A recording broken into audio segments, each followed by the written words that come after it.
joining us this evening for Medicine for All Times. The intention behind these gatherings, which are going to take place every second Sunday, is to share beautiful knowledge and beautiful wisdom that come from local and international medicine, men and women. We have so much knowledge and wisdom to share with the world that I believe is really necessary at this time.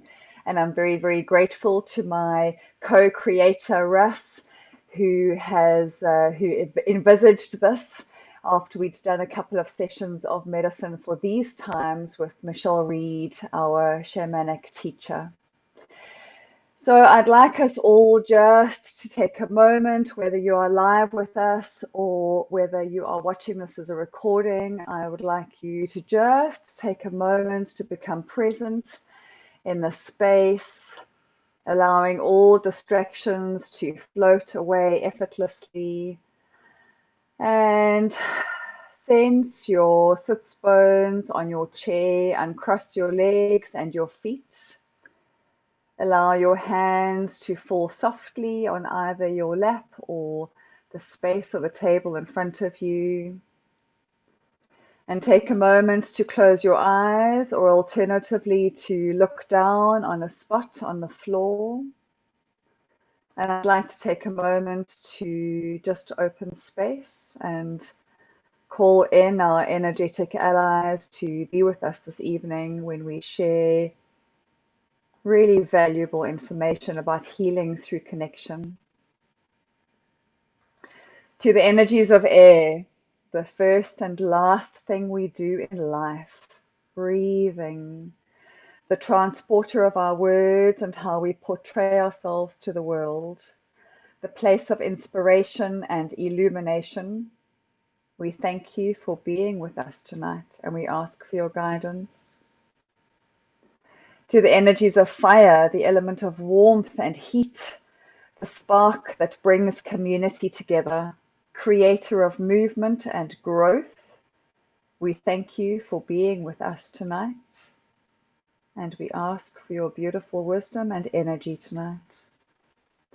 To the energies of water, the element that we are mostly made up of, tears that wash our souls clean, the element that washes our earth, bringing balance and cleansing. We thank you for being with us tonight, and we ask for your guidance.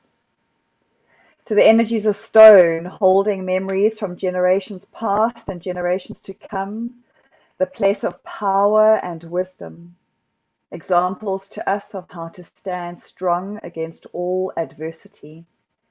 We thank you for being with us tonight, and we ask for your guidance. To the energies of the star beings, the above connection to universal consciousness, the reminder that we are not alone as we navigate this lifetime. We thank you for being with us tonight, and we ask for your guidance. The energies of Pachamama, Mother Earth, our place of birth and rebirth, the reminder to dig our roots deep and to trust in the process. We thank you for being with us tonight, and we call in for your guidance. And to the energies of the center, this time and space and present moment, the connection to who we are, touching into the magic, we thank you for being with us tonight, and we ask for your guidance. And finding yourself becoming present again. Taking some beautiful deep breaths, breathing in that fresh oxygenated air, allowing it to cleanse through our bodies as we prepare for our first speaker of this evening. It is with great honor that I welcome Megan Hardy. She's going to be speaking about the medicine of connection, exploring mycelium healing as an ally for personal and collective transformation. The best way she has found to describe herself and her continually evolving vocation is that she's a mycelial node. She seeks out and receives information, resources, and access to supportive aids and tools, and then redistributes them to those who need it. She is a connector, a networker, and a catalyzer, with a fiery passion for empowering individuals to reconnect with their deepest selves and thus also with their loved ones, communities, and the natural world. Megan, thank you so much for being here. Thank you for offering your time. It's really a deep honor to share space with you again. Thank you, Svenja, and thank you for the opportunity to speak about something that I love very much and that I have a lot of passion and seeking to understand more. So I want to share with you a little bit this evening about the magical world of mushrooms. And it really is a magical world. For those of you who've had the privilege of coming across Paul Stamets, who is probably the world's top mycologist, he speaks about many things, one of them being 6 ways that mushrooms can save the world. And I'm pretty sure there's a lot more than 6. So, the fungal kingdom is huge in our world and plays such a vital role in so many ways that many of us are actually even unfamiliar with. Particularly, what I would like to speak about tonight is the use of psilocybin mushrooms, and these are really quite extraordinary little people that we have the opportunity to engage with and form relationship with and learn from and learn through. What's interesting about the name mycelium healing, for those of you who don't know, the mushrooms that we know and consume of all forms are actually the fruiting bodies of an organism that's known as the mycelium. And the mycelium is a network of very, very fine fibers and quite beautifully is a fractal image that reflects our neural pathways as well as the cosmos and the nature of the relationship of all reality. So we have this holographic and fractal mirroring throughout nature, and the mycelium is a beautiful example of that. And the mycelium in nature forms such an integral part of ecosystems. Fungi are actually the organism that is believed to have made Earth's atmosphere breathable. The mycelial networks helped to extract nutrients from stone and were able to feed the early plant life. And then as time went on, they were able to help create soil, which then brought about new life and evolving life. So without mushrooms, effectively, I don't know if any of us would be here, which is a very interesting thing to consider. But more than that, the mycelial networks in forests have been discovered to play a really vital role in the functioning of the entire ecosystem. So they're able to transport nutrients from families of trees. They're able to send warning signals when there are infections or dangers or threats. And so it's this amazing network and communication network. And I mean, our internet is pretty much a version of a mycelial network, same as our neural pathways. So there are all of these mirrorings that we keep finding. So the use of psilocybin mushrooms and psychedelics in general goes back thousands of years. There's lots of evidence all over for the use of altered states of consciousness, sometimes through the ingestion of psychedelic substances. But obviously, there are many ways of reaching altered states of consciousness: meditation, yoga, breath work, trance dances, so many things. And psychedelic substances are just one way. But there is much evidence. The Kykeon brew from the Eleusinian mysteries in Greece, the ayahuasca brew from the jungle, from the Amazon.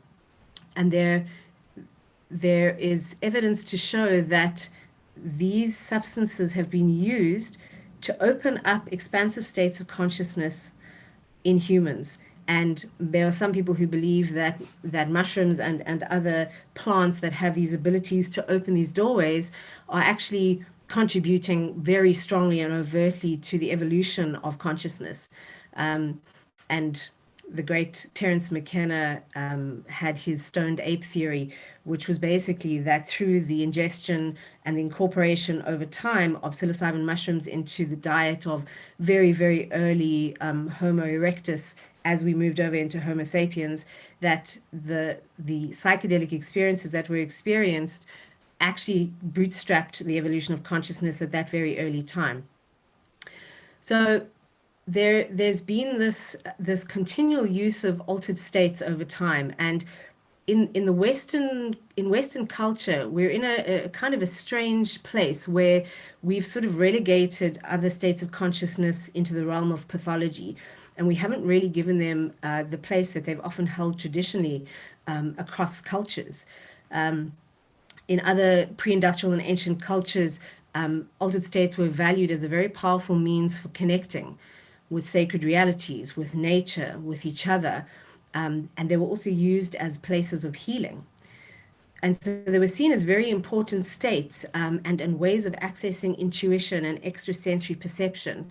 Whereas in our Western culture, by and large, we have really relied on our senses and our physical body. And this also ties into sort of the Newtonian thinking that we're still largely embedded in, which views matter in a very concrete way. And as the theories of relativity and quantum physics have come more and more over the last decades, we're starting to understand that matter is not what we think it is. It is not concrete and solid and immovable and static. Actually, it is more like a complex web of unified events and relationships.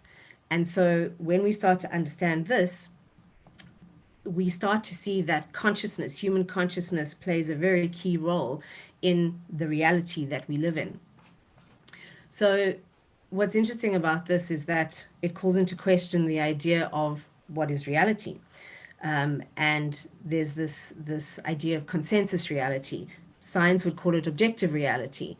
But actually, is it just consensus reality? Is it what we all are agreeing through our perception of ego mind or rational mind as to what is real? Carlos Castaneda spoke of a habituated viewing point, and that we experience our reality because we have a habit of viewing it in a very particular way.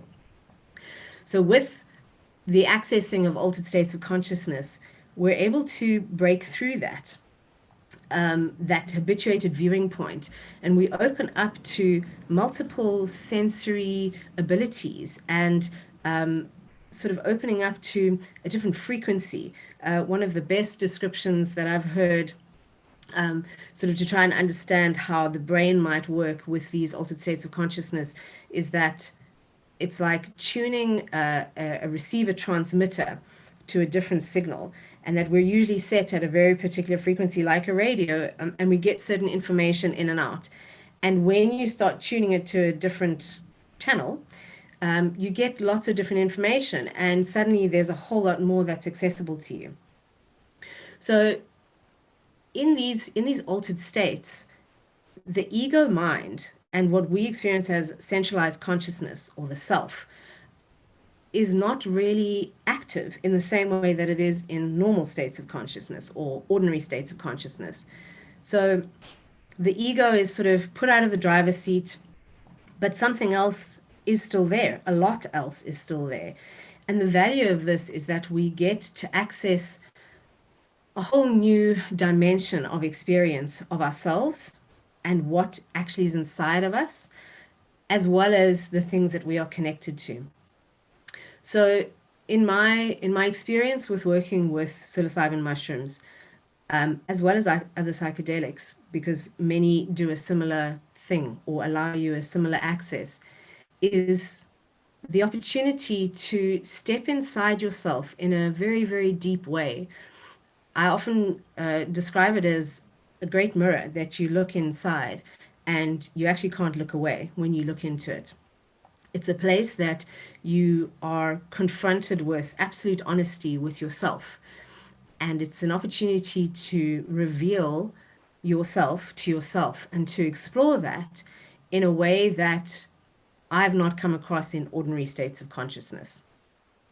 And the value of this is that when we realize that we are not just one thing, as in the ego or the centralized self, we are actually multiplicitous. We have many, many aspects to ourselves and many divergences within ourselves. We then realize that it's about the relationship between all of these things. But we can't find this relationship and this connection if we don't have all of the parts to form a relationship with.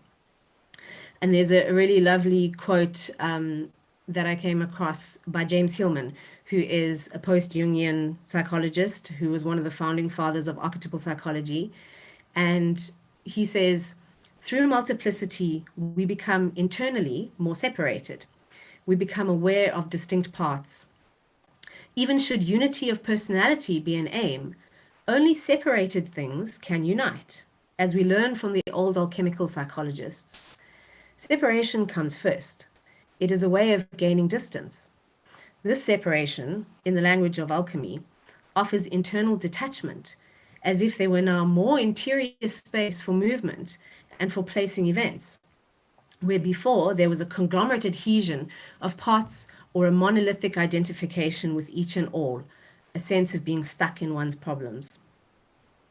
So this quote, I feel, really describes at least a part of what can occur in altered states, and that is this ability to separate ourselves from ourselves.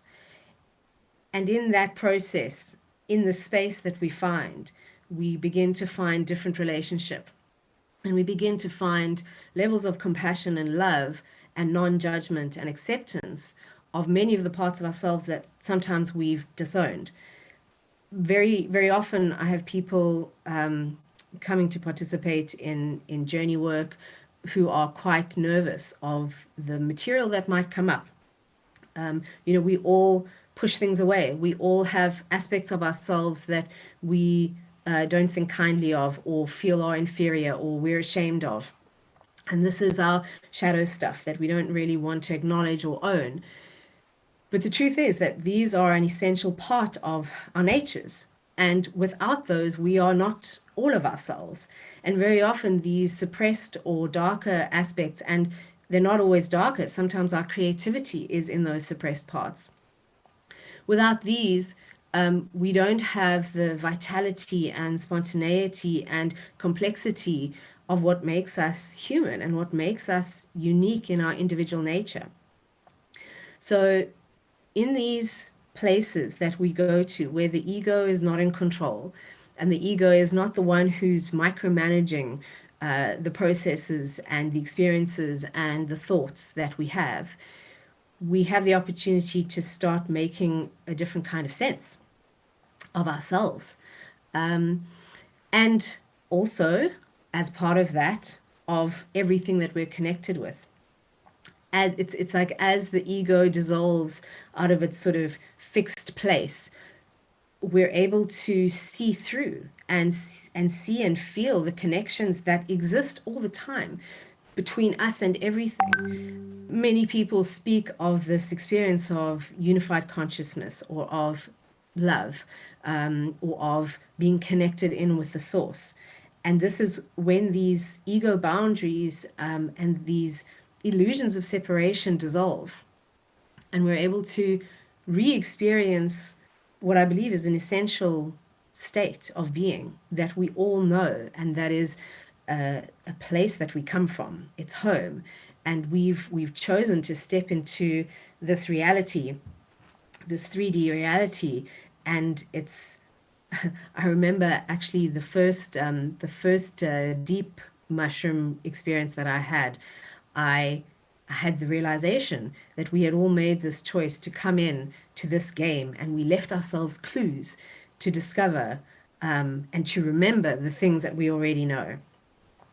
And I believe that as we go into these places, we are able to tap into the collective, into memory, into knowledge from before. This is something that Carl Jung was really pivotal in bringing into to psychological thought. Um, Freud came up with the idea of the personal unconscious, the fact that we as children have experiences that affect us as adults. Prior to Freud, nobody thought that it mattered. Then Jung came along and said, actually, it's even more than that. There's also a collective unconscious. And the collective unconscious is made up of what he called archetypes. And archetypes are basically patterns of consciousness that occur throughout culture, throughout tradition, throughout history, that are recognizable by all humans. So things like mother is an archetype, father is an archetype, magician, witch, sister, teacher. These are all archetypal prime patterns of consciousness and being that we all get to experience on a personal level when we live out our 3D lives. So the idea of the collective unconscious is that it's sort of this this framework, or this these patterns and movements and dynamic flow of all of the possibilities of human consciousness. And when we come through into human form, and we are sort of centralized by the ego, who has to do all the practical things, and bless the ego, because we need it to function in this world, but it needs to be in the right proportion to the rest of us. And very often we get stuck in the ego gets stuck in its importance and its control. And so stepping out of that control, while it can be quite nerve-wracking and intimidating when it's not something that you're familiar with, it's actually one of the biggest blessings and one of the biggest reliefs to be able to let go of that level of control and access something that is much beyond ourselves. And we get the opportunity to tune in to information and knowledge and understanding and insight that normally we don't have easy access to. So these part of this process is also a deconstruction process and a dissolution. And this is the difficult part. So this is what Hillman was referring to in terms of the separation. So what I've experienced and also witnessed as people go through processes with working with altered states, and how to apply and bring the learnings into their lives. As with many things in life, we go through transformation points, and the transformation points involve deconstruction. And globally at the moment, we are going through a massive deconstruction on so many levels: economically, politically, societally, racially. So many things that have been in place in terms of the paradigm of how we experience our world is collapsing. And astrologically, you can track this as well, very clearly. And I believe that on a personal level, we are also going through that same process. And yes, we experience these sort of transformation points several times in our lifetimes. And the work with or in altered states can often amplify or accelerate that process. So by going in and revealing yourself to yourself on very, very deep levels, a lot of what you think you believe in, or you think, how my reality is, starts being questioned. These altered states of consciousness have a tendency to sort of crack open any rigid beliefs and ideas about things. And that's why they're often seen as dangerous, because they make you start questioning things. So going into these deep states allows us the opportunity to fall apart in a way, which might sound scary, but it's this process of coming into alignment ultimately. But first, you have to let go and allow the things that no longer serve you in your life to fall away. And so what I find interesting is, in the exploration from a psychological perspective, in terms of individuation and evolution of the psyche, there is a process of having to shed away the patterns and the scripts and the sort of automatic behaviors that we all have. This is part of ego formation. We learn very early what is appropriate in our setting and what is not, and that's how the ego forms. It's a matter of survival in our context. But as we grow older, we start finding that some of those things don't really serve us in the same way. But we're so habituated into the same way of being that we find it difficult to break away from that. And so the work with altered states of consciousness allows the opportunity to see things more clearly and to understand where some of these patterns have come from and what purpose they served, and then to be able to consciously engage with what those were and start intentionally shifting them. So what I was once told by a very wise person is that working with plant medicines, sacred medicines, but ultimately in altered states of consciousness, we begin to come more into alignment within ourselves. And this is not the ego self, this is sort of our soul self. We begin to align more and more to that. And as a result, the things in our everyday practical lives that are out of alignment begin to show much more clearly and begin to become a lot more uncomfortable and intolerable. And it becomes a lot more difficult to just be okay with how something is because it inherently feels more and more out of alignment. And so this work really calls upon us to make change, and to question things and to release things and let go of things, and that is actually a process of surrender, and trust, to allow ourselves to come to a point of standing within our true nature, whatever that might be, and to find the beauty in that, because we are we are sparks of light. We are connected to the source that we came from.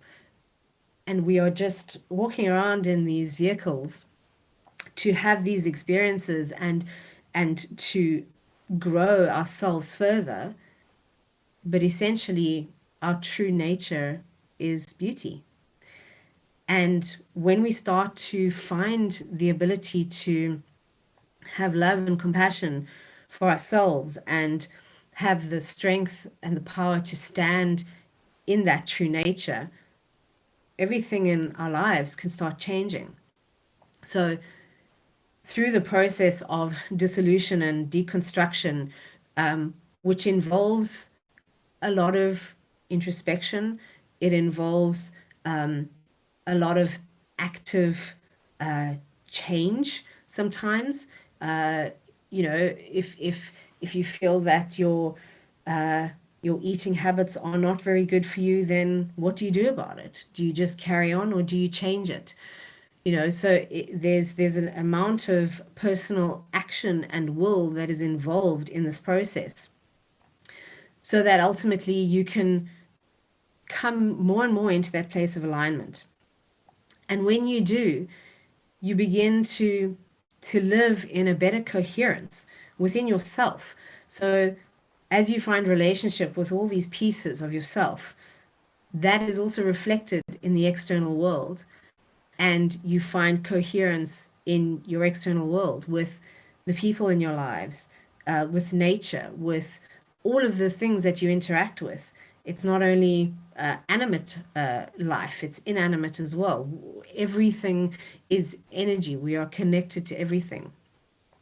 So I believe that through the work of really allowing ourselves to go into deeper states of our psyches, to examine and be curious, and be willing to learn, we are able to allow ourselves to shed the things that we need to release and to come to a place of deeper inner coherence in our lives.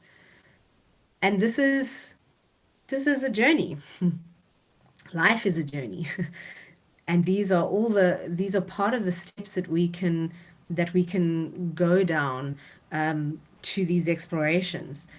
And it is a really beautiful thing to be able to have such an ally.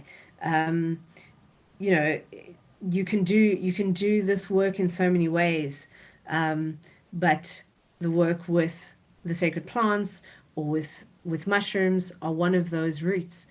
And I really feel that the mushroom is something that we have a long standing relationship with as humans, and that there is an inherent recognition in our bodies and in our beings to this intelligence, because I believe it is an intelligence, and it's an intelligence that can work uniquely and individually with every person in every moment. And it's a matter of us then taking that medicine that we receive in these deep dive explorations and begin to bring that through into our lives in a very practical way. And that's slowly. That's not necessarily an overnight thing. Um, you may hear that a lot of people speak about integration work as being often more important than journeys themselves. And this is really true because we can get huge insights and realizations in any peak experience, but it's what we do with it after that that really is important. Um, how do you apply those changes? How do you integrate that into your life in a really simple and practical way so that you actually can catalyze real change? And change is not flipping a switch. It is incremental, and often the longest lasting changes are the most fundamental and the most pivotal. So I believe that mushrooms are a way of allowing us to access beyond ourselves, and in that process, we form a deeper connection with ourselves and with all of life. And in that recognition that we are always connected and actually have never been separated, I believe that we can live our lives with more grace and with more beauty and with more compassion. Because once we're able to find that for ourselves, we're able to live that in our everyday lives. So the work with the mycelium and with the mushroom is a beautiful gift to us, as are all of the plant medicines and the sacred medicines and the sacred tools that we've learned throughout history from traditions that have known about these very special places in consciousness. And at the moment, we're at this place, this point in history where there's such a revival of ancient knowledge and and tradition and understanding, and combining with our new knowledge, the theories of quantum physics, and what we're starting to be able to explain from a quantum perspective that is reflecting and mirroring from a different perspective what has always been known by ancient cultures. It's sort of all starting to merge. And I believe that it's allowing us to step forward individually and collectively into a very different space in our evolution. So that is some of my sharing of some of what I've been exploring and learning. And this is, as with all things in life, this is an ongoing journey.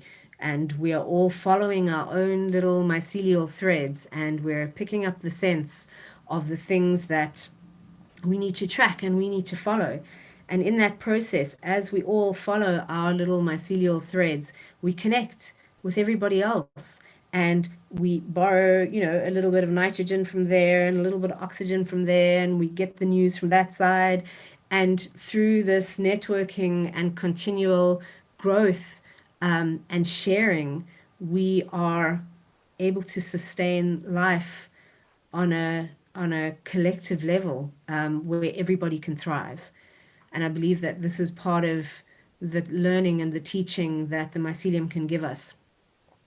I will end with a little memory from also from my first deep mushroom experience, where somebody in the room was having quite a difficult time, and I could feel the collective organism of the room energetically shift to that person.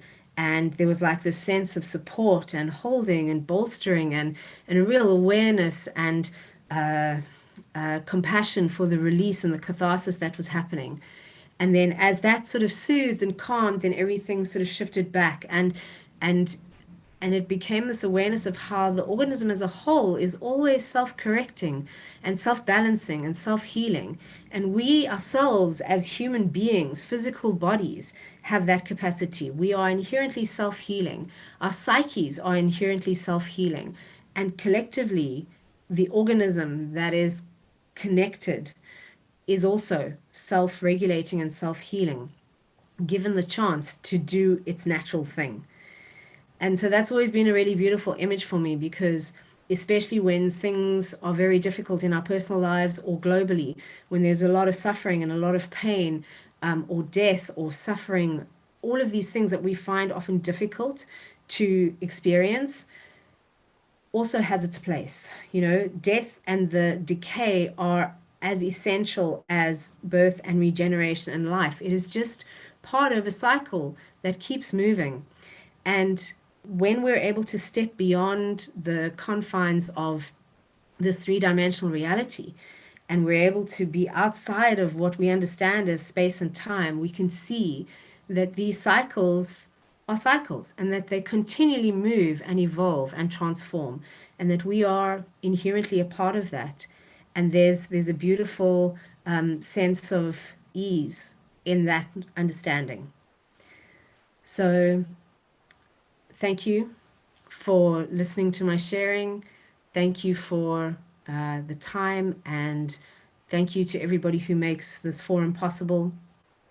And I'm very grateful to be able to explore this work and this knowledge, and I'm very grateful to be able to share it. So thank you.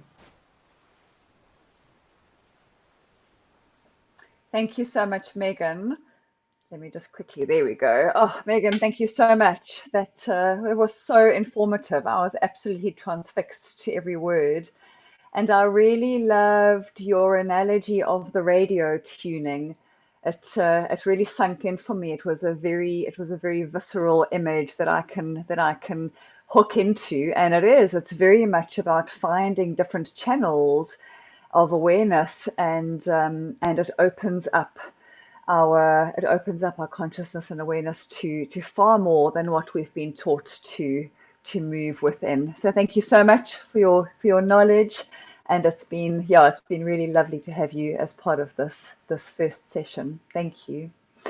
We were meant to have a recording sent to us from Darpan. He's in Australia, and unfortunately, technology sometimes works in our favor and sometimes it doesn't. And this evening, it hasn't worked entirely in our favor, but we are going to be able to play an incredible activation by him. I just want to give a little bit of an introduction. So, Darpan weaves 30 years of experience in music, healing, and the shamanic arts to create a unique transmission that inspires, enlivens, and transforms. His home is in Australia, where he is renowned as a teacher, musician, and a healer, bringing people together to create an unambiguous experience of our common source is the intention, which inspires his work. So I'm going to just do a screen share to move over to his beautiful activation, and we will watch that for a couple of minutes.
Apologies, there was an issue.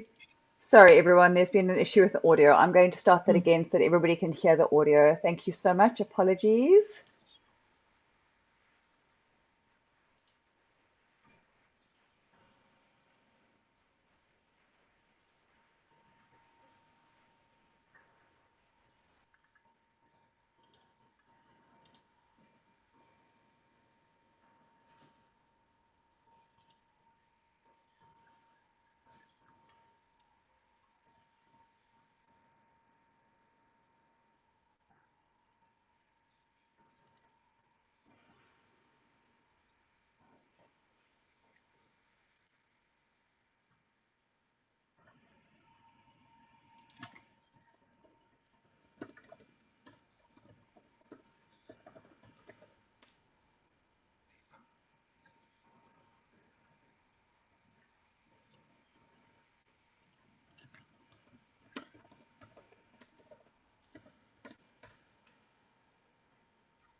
Apologies, everyone. There seems to be an issue with the sound that's not sharing properly. Please give me a moment just to figure out the joys of technology.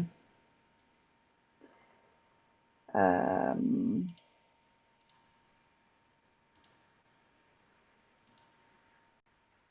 okay.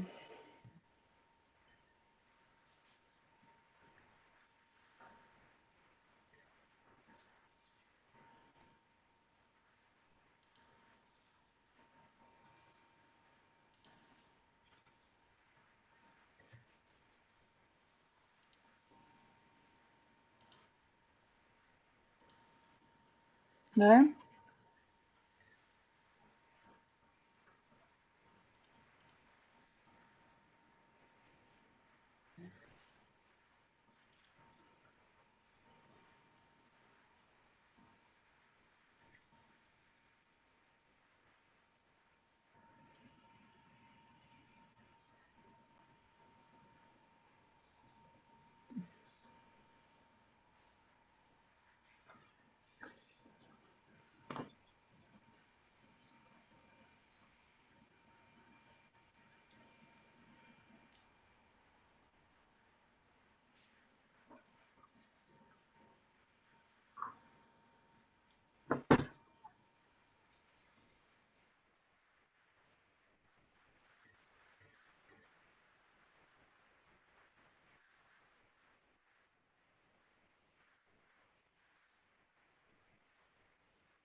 Apologies, everyone. For some other reason, technology is definitely not playing in our favor. So we are going to move on to the next speaker. And in the meantime, we are going to figure out the next share of music. But in the meantime, I would love to introduce you to Monica Cromhout. So Monica has this to say. From our young years, some of us have committed to a spiritual path and have held tight to the reins of that wild horse. Sometimes it carries us where it wants to go, and at other times we use our competence in the saddle to lead in new directions. But always galloping beside me has been the spirit of the vagabond, opening doors to unexpected possibilities. Monica, it's such a deep honor that you are here. You come with an absolute wealth of wisdom and knowledge and experience. And I really, really am looking forward to hearing what you have to share tonight. Thank you for being here. Thank you. You can hear me? You can all hear me? Am I okay? Megan, I loved your talk. I really did. And we had quite a lot of overlap. And I was worried about having too much to say. And you saved me from that, because, and what I loved was that we're so in harmony that what I had prepared, part of what I prepared is what you had prepared. So I just want to pick up on a few things that to introduce what I'm going to talk about, which is the topic is the healing of disconnect in our lives, where there are disconnections and the pain that comes with that. And we have this wonderful gift of sacred mushrooms. Apart from the mushrooms that cover the earth, that feed us and nourish us, and the huge number of mushrooms that are actually medicinal and heal us, we also have these psychedelic mushrooms that are our teachers. And they teach our hearts, our minds, and our soul. And we never know what they are going to work with, because they have this amazing ability, exactly what needs to be worked on now. So deciding what you want from mushrooms or having expectations is almost always a disappointment.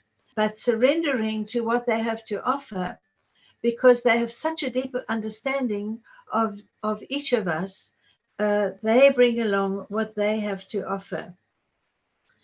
I have done a lot of work for almost 11 years now with mushrooms, with myself, and also with groups of people in my home.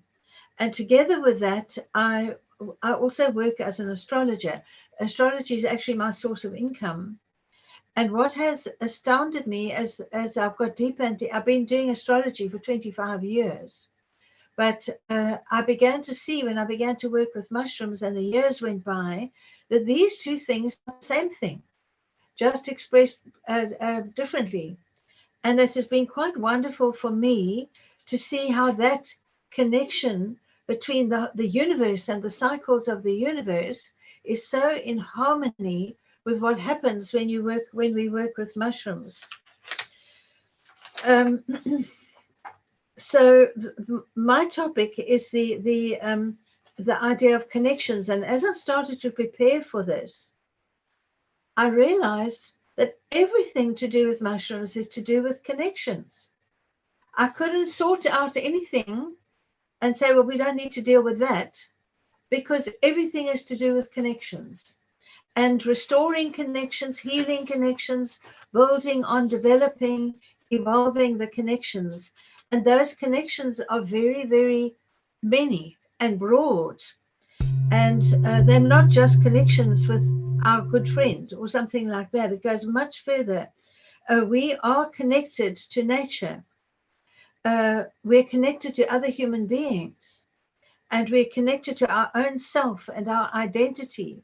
And we even have that weird connection that goes on in our gut of minute and millions, billions of microbes that are connecting with each other and actually connecting with us and sending messages to our brains that apparently there are more in terms of volume of them than anything else in our bodies. And that is all to do with connections. And then I began to think, you know what, I never realized before, life itself is all about connections. And that doesn't mean we have a smooth ride. In fact, it means the opposite. Our connections are our teachers, and they can bring a lot of pain and a lot of joy, and especially a lot of what I wanted to say was a lot of awareness of who we are, whatever those connections may be.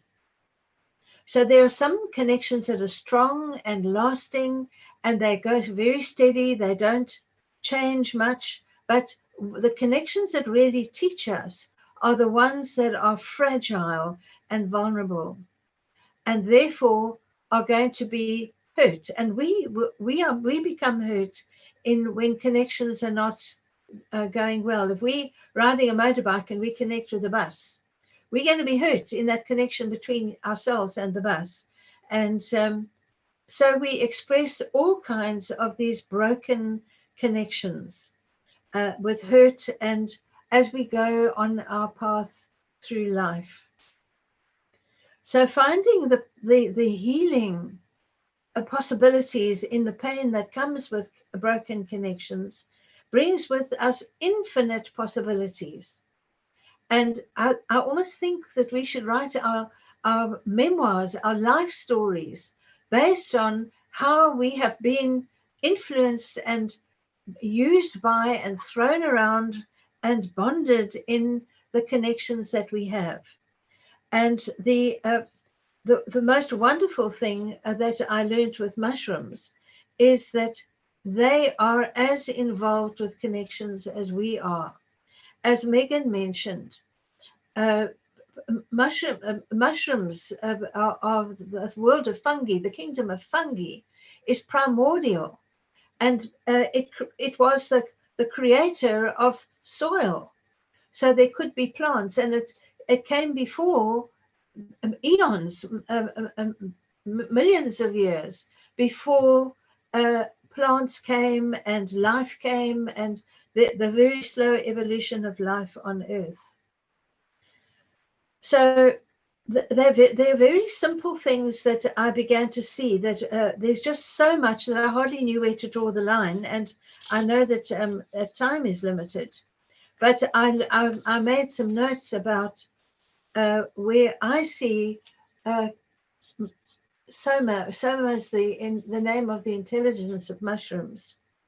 And Soma knows all about us, knows all about every single one of us, in the same way that astrologically each one of us is written independently in the sky, which is utterly mind-boggling, but nevertheless true.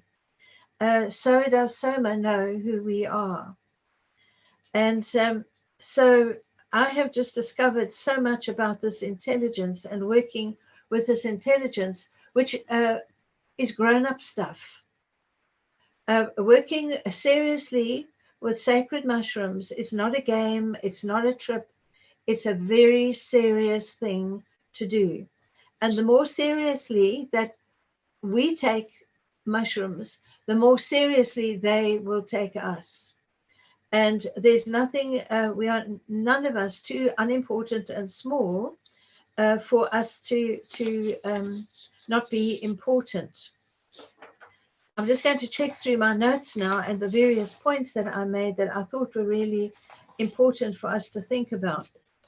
A lot of people who come to journey with mushrooms, and more than 4,000 people have come through my home in the last 11 years. So I've seen a lot of things happening with people who are journeying with mushrooms. And they come with so many things that all boil down ultimately to a damage in some kind of connection. Not necessarily with a person, because there's so many other kinds of connections. But what happens when there is a disconnect? It hurts. But what we learned from mushrooms is that the pain has a purpose. The broken, hurting, corrupted connection is a great teacher on our spiritual journey. And I doubt that we can ever just rest and say, okay, all my learnings are done. I've learned all there is to do, and I've healed all my connections. For me, I find that if I think along those lines, it's quite dangerous, because next thing I've hit into a broken connection of some kind again. So we can't be perfect. We can only head in the direction of the perfection that is meaningful for us. But as we go along in that direction, we have a very valuable time. And in the process of working with mushrooms, we enter into other dimensions, which Megan described so beautifully. I was so sorry I didn't have my recorder on just to pick up the way she was describing that. Those who haven't worked with mushrooms before and come for the first time, and I remember my first time, what a shock it was that I was just taken into another space, even though I was still sitting in the same room and nothing had changed. I was in another place and my head was doing its own thing. And it brings an avalanche of information and love and teaching that is never ending. So those dimensions are never ending. There is forever other dimensions, and we even need healing with those dimensions even. And we move into other every time we journey with mushrooms. Some people take, as I have taken on mushrooms as my spiritual path. Some people will go to church. Other people work with mushrooms or something else like that. And I'm forever surprised at the variety of the teachings that come to me and how surprising they are. And I'll give you an example in my own experience. And there are just so many examples because everyone has a different experience. We had a journey here one night, only with our watchers, very experienced people. And only the watchers were invited. It was actually because the BBC had come to film us. And we didn't want anyone from the public to appear on BBC. And after he had gone off with his cameras and things, we decided that we would journey together. And because we were all watchers, everyone felt that we didn't need to have anyone to look after us. And they all had a fairly big amount, 5 grams or even more, and that there would be nobody who really was going to look after anyone because we all knew what to do.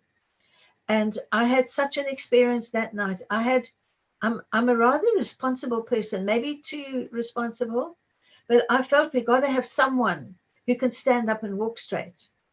So I will be that person. And I took only 2 grams. Well, I had one of the biggest experiences of my life, and there was no ways that I was going to be able to help anybody. But I wanted to tell you about that experience because it was so different, and I learned so much from it. At the time, I was heading right into, and still am actually, but it was at a bit of a peak then, into quite a hectic court case where we are taking an appeal to the Constitutional Court for a change in the law around sacred mushrooms. And I'm kind of at the head of it because I was the one who got arrested. I must say I like being arrested now. I've been arrested twice, and I really enjoy the experience very, very much. I learned so much, and I have no fear. It's very liberating. But what happened that night, I had a sick dread because there was a problem with our advocate that I won't go into, but it was, for me, a very big problem, and it had to do with the state of the spirit of the advocate that I felt was completely wrong. And I didn't feel that we could go ahead into this really big court case with this advocate that I couldn't depend on. And that was really disturbed me deeply. But I was drawn into this vision. And the vision was of a snake approaching me from far away and getting closer, huge snake. getting closer and closer until its head was absolutely massive, and it opened its mouth, and it had rows of teeth like a shark has, and its tongue was moving all around the place and was coming at me as though it was going to swallow me, and there was blood dripping off its teeth. I wasn't afraid, but what was really wonderful, because I knew it was just a vision, it was teaching me something. And I heard a voice, and the voice said, keep walking. Just into the mouth of the snake, and nothing happened to me. It was like a wonderful victory. I was no longer concerned about anything as far as the court case was involved. And since then, it's changed. The whole thing has changed so magically. Without me doing anything, I could just keep walking, and that was such a lesson to me. And I say that phrase to myself quite often now, when I have to go into something that I dread or I feel inadequate, and I just say to myself, just keep on walking, and it always works. So the anxiety and fear are a very real thing, especially when people are not very experienced with mushrooms, especially on their first journey. And every time someone comes, even if you've journeyed many times with mushrooms, there's an anxiety because there's we have no knowing what's going to happen. It's always different. Mushrooms are endlessly creative in the way that they work with us, and that by just keep on walking and trusting that the history, the eons of time that humanity has been working with mushrooms, we know that we can be safe. But part of this also is that we don't need any help. We might need help to get up and go to the toilet, or we might need to be kept warm, or some small thing like that.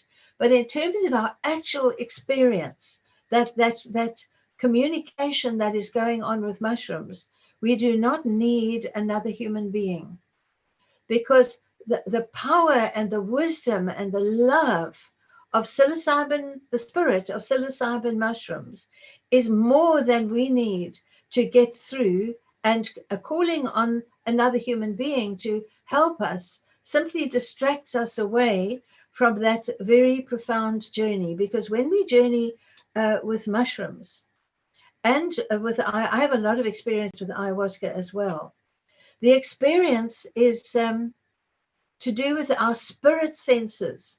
We have physical senses, ears, eyes, a nose, we can smell, and we're very tuned to responding to those physical senses.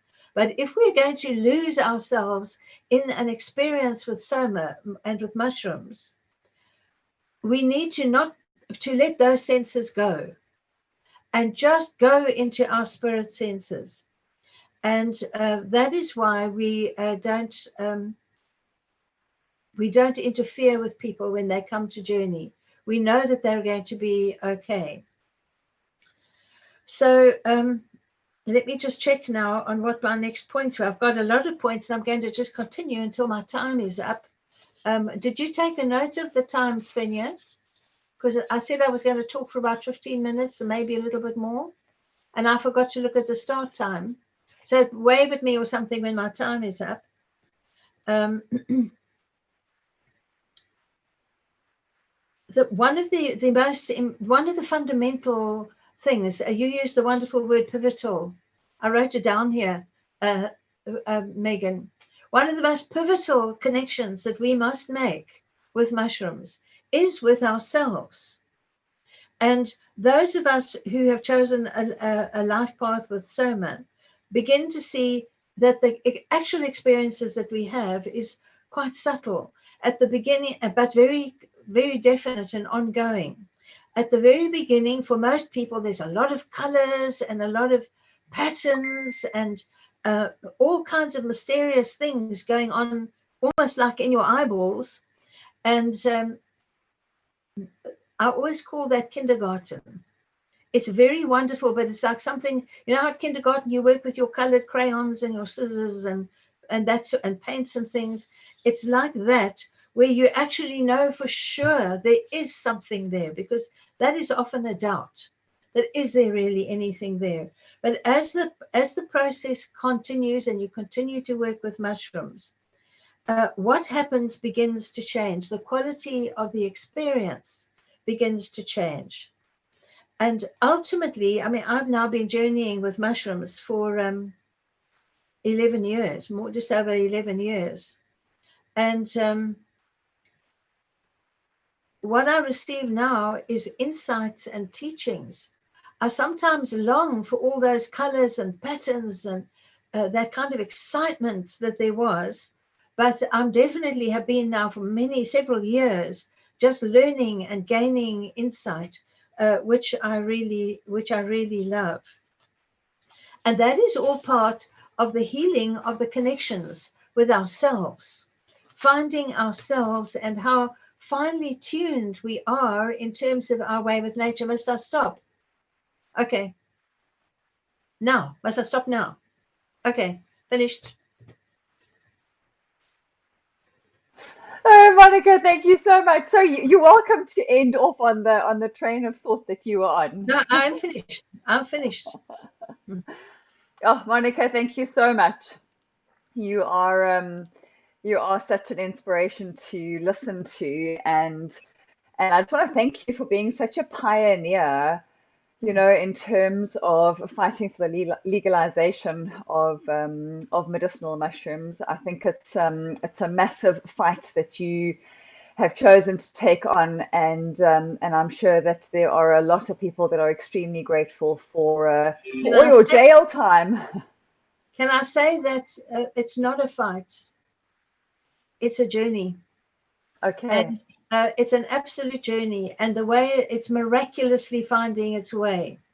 I obviously can't tell you about that now, but it's definitely not a fight. I've never felt that I was fighting with the law, because, you know, the law is puny. It's nothing compared to the power of Soma. In fact, we are giving the law a nice little opportunity to play a little bit with us, because we are the ones that have the power. And I have seen that in the way that things are ongoing with this, and all, not just here, but around the world, how it's growing, that we don't need to be concerned about the law.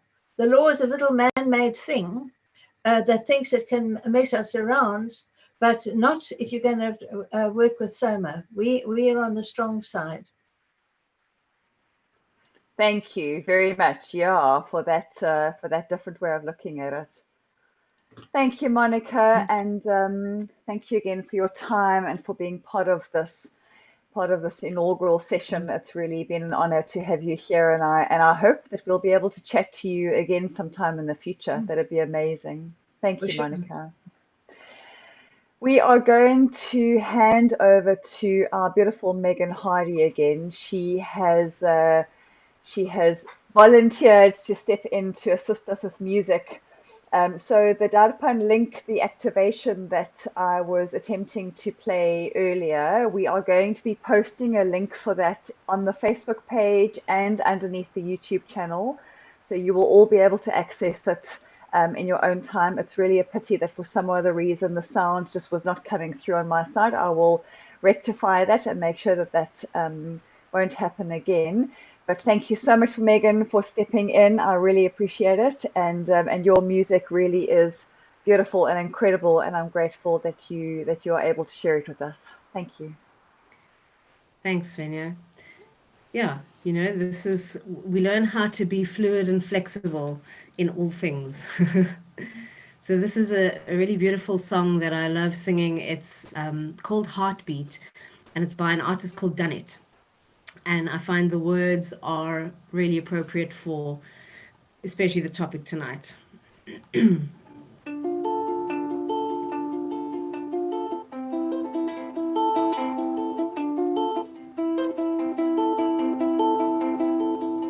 Behind all illusion, there's reality.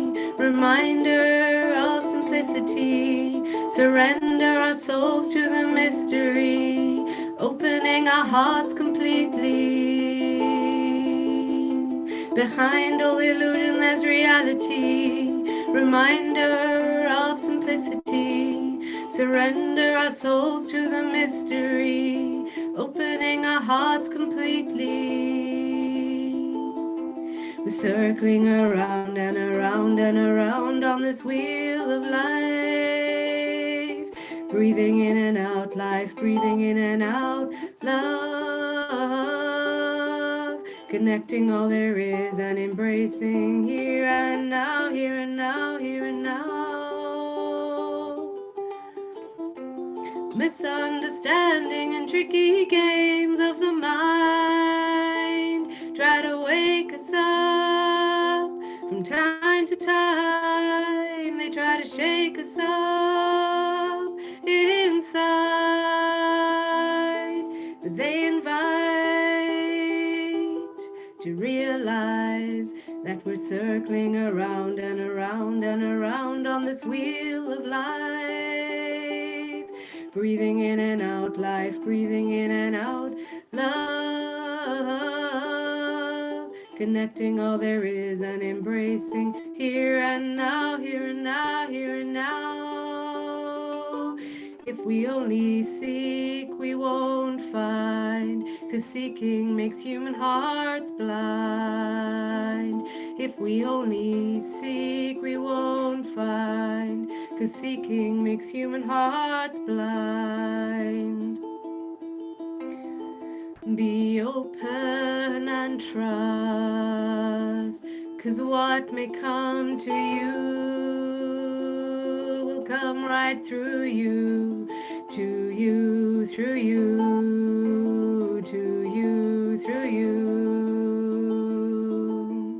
We're circling around and around and around on this wheel of life, breathing in and out life, breathing in and out love, connecting all there is and embracing here and now. Pure and true gratitude streaming from me to you, oh life. Praying for awareness, now is the time to unite, unite. Pure and true gratitude streaming from me to you, oh life.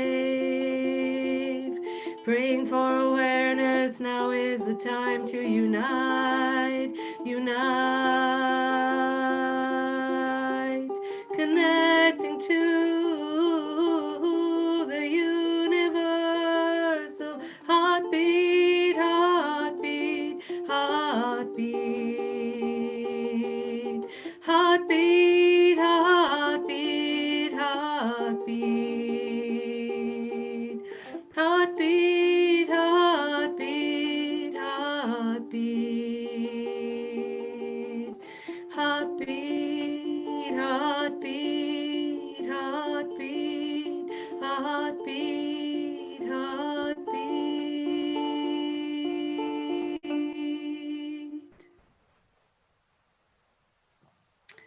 That's heartbeat. And then I will share a song that I wrote a couple of months ago, actually as part of the experience that I had with a breath work and a microdose, which created quite an extraordinary experience for me. And this song came out of that experience.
Hausch, Hausch.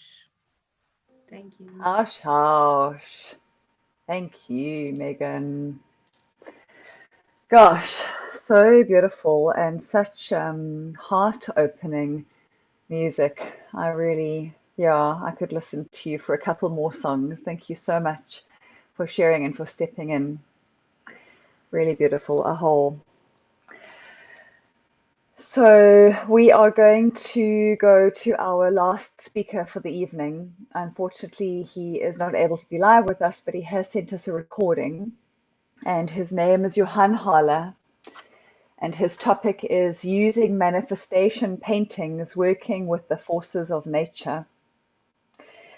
Johan Harlaar has been part of and assisted in shamanic ceremonies since 2008 and facilitated his own ceremonies in South Africa since 2014 after he came back from a 5-month training in the jungle of Peru.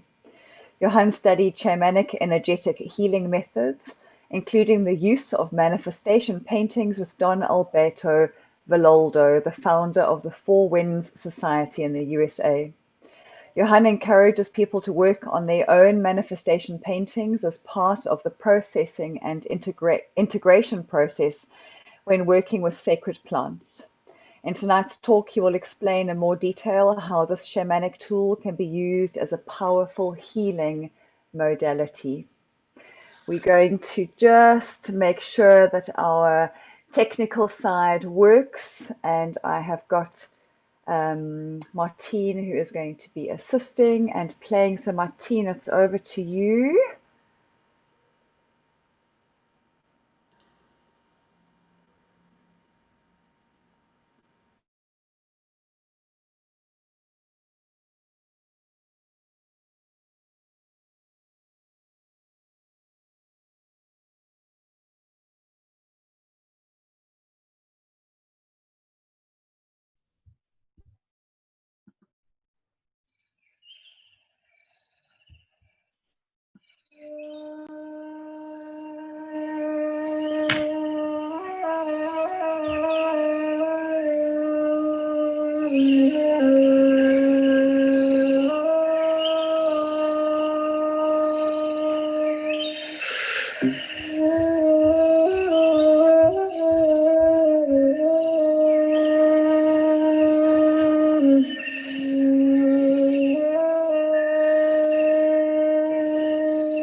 I call on God and the angels, and I call on the spirits of the mountains, the jungles and the oceans, and I call on my own spirit to be present in this sacred healing space.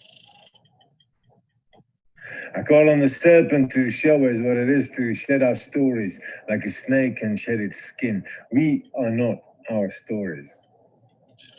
And I call on the otorongo, the black jaguar, to be present in this sacred space, to show us what it is to live without fear, to walk in courage, and to be king of our domain.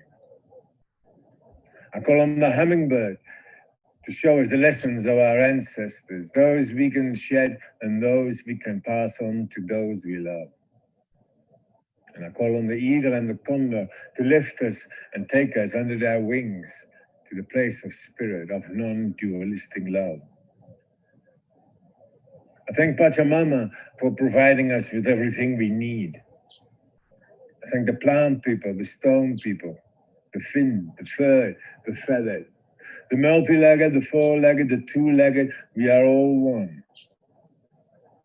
I call on Pachacuti, creator God of the universe, Father Sun and Grandmother Moon. Thank you for looking after us. I call on my star brothers and my star sisters, you who have 1,000 names and you who cannot be named. I thank you for allowing us to walk on this earth one more day to serve our purpose. Hi, my name is Johan, and I'm here to talk about manifestation paintings. I learned those from Abed of Yodo when I studied with him in America. And they used to call it sand paintings. They were related to the serpent, the jaguar, the hummingbird, and the eagle, the directions, what is it, south. southwest, northeast. But I've simplified it a little bit because the retreats we have are only 2 days. So we have to do it in one go. So I call them manifestation paintings. And they are meant to work with issues or things that you want to manifest, things that you want to change. Even something that you want to manifest is a desire for change. So a manifestation painting is literally nothing more than a prayer. A prayer for a desire. I mean, why would you pray? You pray for forces, two forces that are outside you. And this actually brings me to a topic which is very close to my heart. Ask and you shall be given. And for me, ask and you shall be given is that the spirits are sitting there when you were, they're sitting there waiting for you to call them. I think this is how it works. And to get it out of your head and to ask the forces of nature to start with the earth, we're going to put it on the earth and we use the power of the earth. And I've made one here already.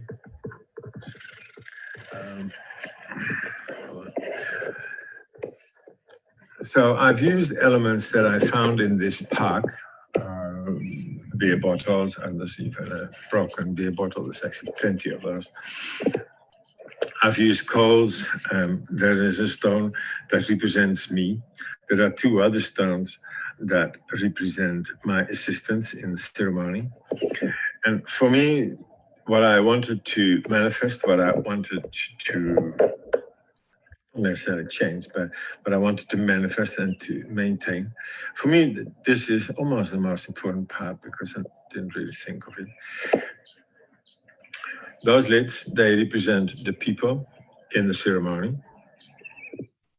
This straw, plastic straw, represents the straight line of communication I have when I sing the ceremonies, when we do ceremony, when we drink ayahuasca, so that it doesn't get diluted by people lying in front of each other. And, you know, I don't like crowded ceremonies, so I only work with a few people. 14 max, quite honestly. Most places can't even take more than that anyway. This is the color. In my life, we need color. That's actually the only thing at the moment here that I could find of color. That broken beer bottle, that is all the things that we don't need. And that's why outside the container of my manifestation, it is expelled. And that goes into the dustbin just now. The green is actually for life here as well. I almost regretted taking this branch in terms of this concept, but at the same time, it serves a purpose, and I thank it for it. So what I did is I blew my desire into the stone, placed it here. Then I had to find stones that represent the assistants because they have my back. And this is my painting of what I would like to manifest as for the moment.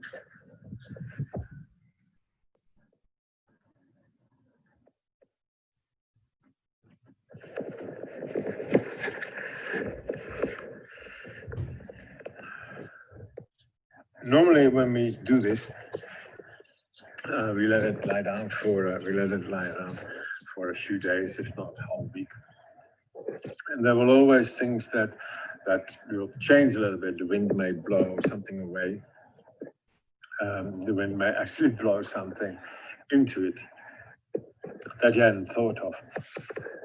The rain may clean out a few things. There may be a dog that comes and totally messes it up. And so then what you have that put out, if you want to translate it, you can maybe start again, redo it, which is also a form of rebirth. For the moment, this is what I have put out here, and that is basically as many people to experience the power of the ceremony to get insights and to find healing for their trauma. Now, trauma is a favorite topic of mine because I believe traumas are lessons. No matter how you look at it, traumas are situations that haven't really gone full circle yet. An event that upset you so much that it affects your behavior as you go through life. Now, it doesn't mean that you're going to run around as an idiot in your office or in your workplace, but there will be certain moments that you get reminded of that trauma by what we call triggers. And triggers can be literally anything. It can be a smell, it can be the color, it can be a sound, it can be a number, it can be literally anything can trigger you off into that state of panic or being vigilant, because that reminds you of the event that once happened to you. Now, you can use kinesiology to desensitize the trigger. Kinesiology for me sometimes is called modern day shamanism, but it has its limits. And in ceremony, for instance, when we consume ayahuasca, when we ingest ayahuasca, and we open our awareness to the spirit world, we get insights that can be make our trauma understand in a flash. When you decide to be reincarnated, or when it is decided for you to reincarnate, I think there is a spirit world, and my beliefs come from the concept of reincarnation and levels of spirits where you have to learn certain things. And outside spirit world, in whatever plane, either the earth or a galaxy I haven't heard of yet, you were born, you were put, or you chose to be put, or you were given an assignment, or whatever that is. Maybe that's called purpose. You are here to express yourself and to also learn at the same time.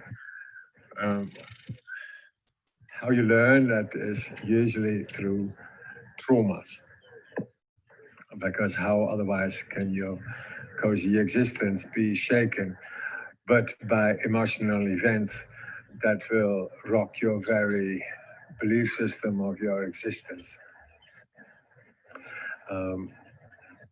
That is, in my mind, that is the learning. I also call it turning poison into medicine. A lot of people, let me say this by myself. I've had a lifestyle where I had a lot of poison, through lifestyle, through behavior, through whatever I said, through whatever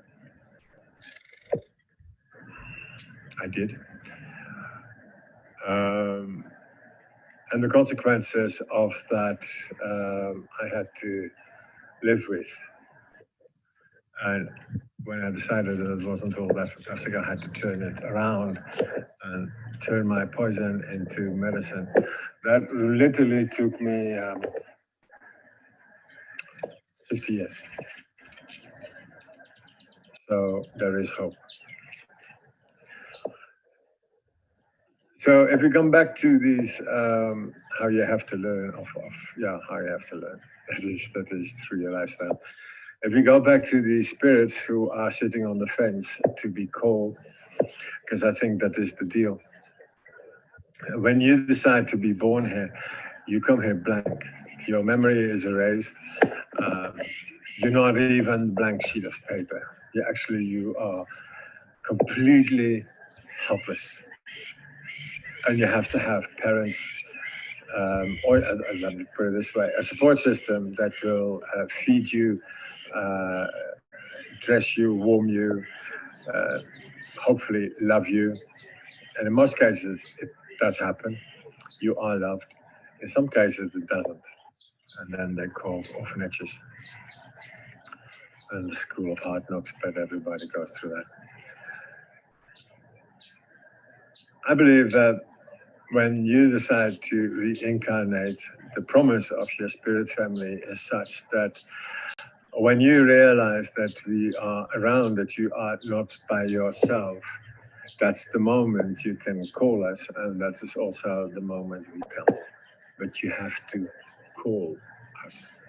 You have to call the spirits from where you came from. And there is a connection always from home. It's called intuition. And if you want to explain intuition, just remember that, you know, when you drive away from home and you think, I should, forget it. And then 50 minutes later, you say, I wish I had, because now I still have to go back. That first thought, that is your spirit guide, that's your spirits. The second thought is intellectualize, analyze, and justify. And that is usually where it goes wrong. Very often it goes right, by the way, and then you sort of think, oh, how brilliant am I? But when it comes to intuition, your gut feel, which is also your second brain, apparently, but I do believe it, because we very much act on our gut. And the cliche is usually true. When you call on the spirit, you will enrich your life. You become aware of synchronicities. You will know when something is the right time, when it is not the right time. And you will act way more on your intuition. And your intuition becomes that second nature of you, where you consult, you cling to yourself, but you basically connect with your spirits about what is the right time. And I believe that is how it works. So call and you shall be given is, in my mind, a spiritual law, happily borrowed to any religion. And I think I once heard of number 150,000 different kind of religions, and I'm quite convinced that that could be true. Anyway, so the manifestation paintings that we were talking about are basically a prayer to the forces of nature. I started this manifestation painting around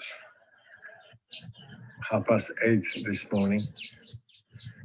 I'm not sure what time it is.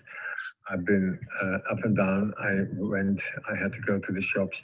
I had to do some things. I had to gather my thoughts about what the hell I was going to say to you. And I hope it makes sense.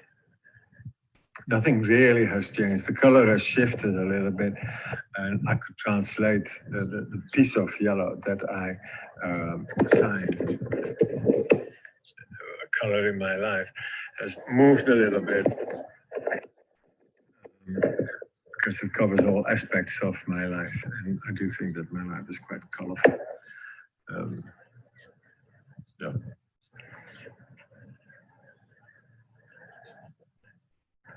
So the manifestation painting is a prayer to nature, and we depend on nature. We depend on water to grow our veggies. We depend on sun to give us vitamin D, the air to, you know, to breathe and to live and to activate,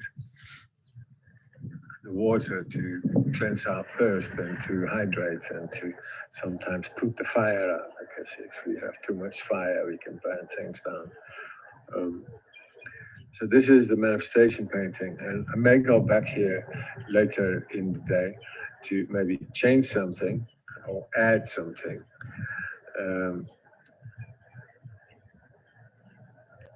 Because what I've had put out here now is quite present in my thoughts. And whatever I think, I send out, I radiate to my environment.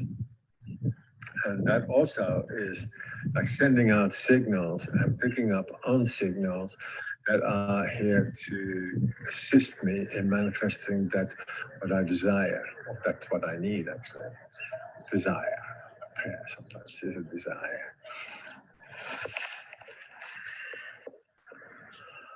You can do this at home. You can do this on your balcony, although I would suggest that you do it in nature. You can do it in the park, you can do it in your garden. You can do it on the beach if you like. And put everything in it. Just use everything. The moment you have an element that you assign an energy to, it represents that. And it doesn't really matter what the object looks like. The moment you decide that that is what it is, that is what it is. And that is how you look at it. So it becomes the portal for that particular energies.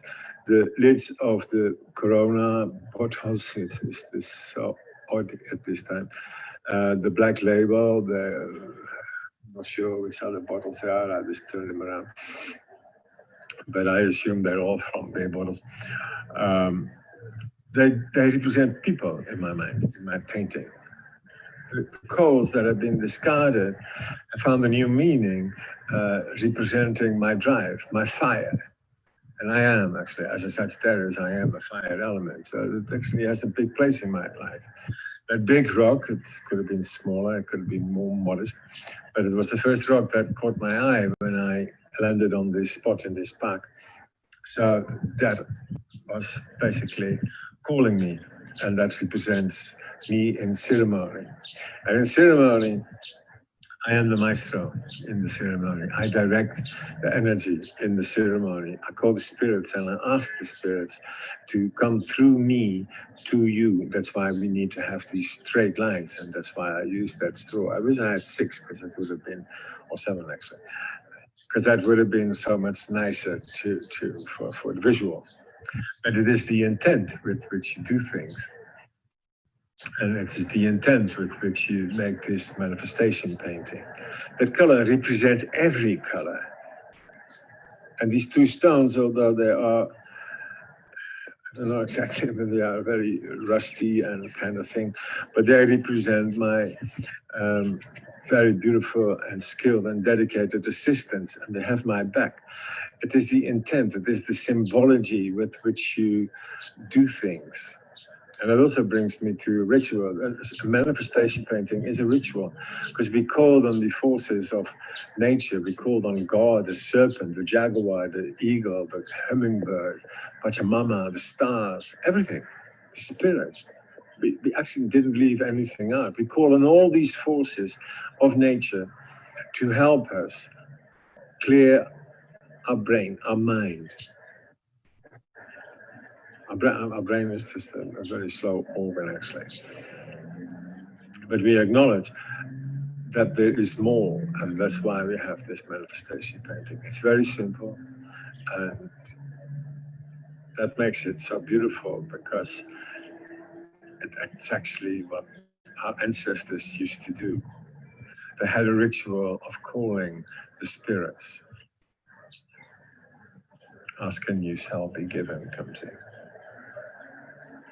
And sometimes that ritual had to be a dance. It had to consume a food or abstain from a food to create that opening for the spirits to come through. We used a ritual that represented the opening of us for spirits to come through. And then we could talk with them. And the manifestation is another way of talking to the spirits of nature, but also your ancestors. It's all the same.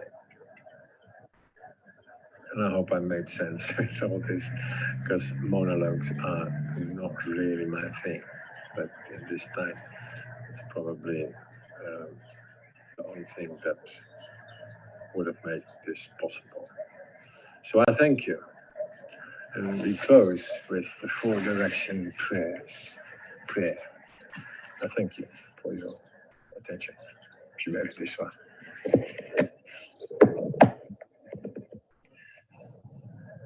I thank God and I thank the angels and I thank the spirits of the oceans, the spirits of the jungles and the spirits of the mountains. And I thank my own spirit for having been present in this sacred space.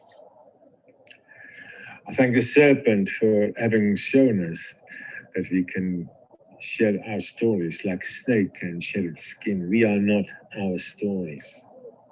And I thank the Otorongo, the black jaguar, for having been present in this sacred space, for having shown me what it is to walk without fear, to walk in courage, and to be king of my domain.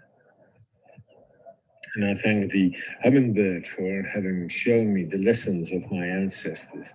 Those I can shed and those I can pass on to those I love.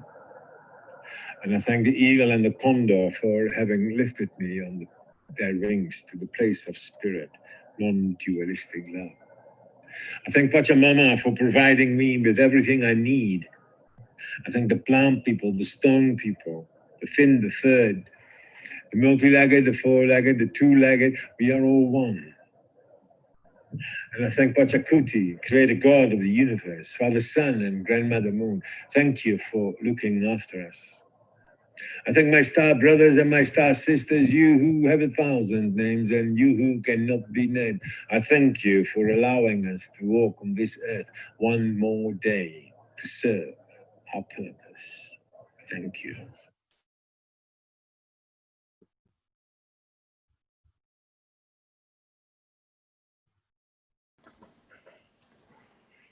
Gosh, thank you so much, Johan. I know that you weren't able to be present with us this evening, but your share was rich and beautiful, and I don't think that I'm going to be able to go into nature without thinking about creating a manifestation painting.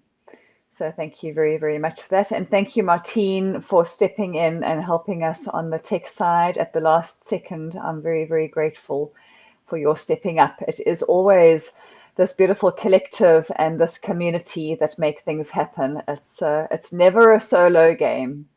So yeah, so deep gratitude for everybody that's made this evening happen. Thank you to Megan and to Monica and Johan for sharing and for the music. And thank you to everybody that's been watching, whether you are watching live or whether you are watching the recording. Such deep gratitude. And please catch us in 2 weeks' time for the next session. And I'm going to be handing over to Russ to close this evening for us. Thank you.